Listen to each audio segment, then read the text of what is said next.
பெரியாரின் வழியில் மாநிலங்களின் சுயமரியாதையை மீட்க ஜனநாயக சக்திகள் ஒன்றிணைய வேண்டிய தருணம் இது என்று முதலமைச்சரும் திமுக தலைவருமான மு.க. ஸ்டாலின் வலியுறுத்தியுள்ளார்.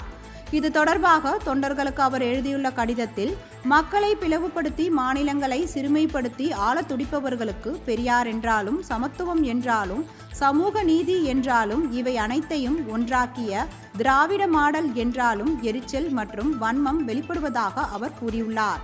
பெரியாரின் வைக்கம் போராட்டம் 100ஆண்டு விழா வைக்கத்தில் நடத்தப்பட்ட அதே நாளில் ஒரே நாடு ஒரே தேர்தல் எனும் ஜனநாயக விரோத திட்டத்திற்கு மத்திய பாஜக அமைச்சரவை ஒப்புதல் அளித்து கொடுங்கோன்மைக்கு வழிவகுக்க நினைப்பதாக அவர் சாடியுள்ளார்.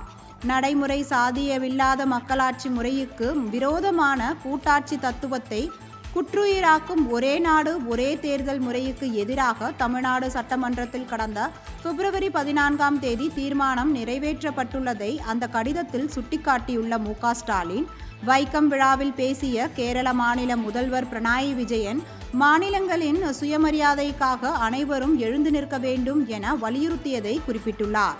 சுயமரியாதையை மீட்ட பெரியாரின் வழியில் மாநிலங்களின் சுயமரியாதையை மீட்க ஜனநாயக சக்திகள் ஒன்றிணைய வேண்டிய தருணம் இது எனவும், 100 ஆண்டுகள் கடந்தாலும் நமக்கான போராட்டங்கள் தொடர்வதாகவும் அந்த கடிதத்தில் முதலமைச்சர் மு.க. ஸ்டாலின் வலியுறுத்தியுள்ளார்.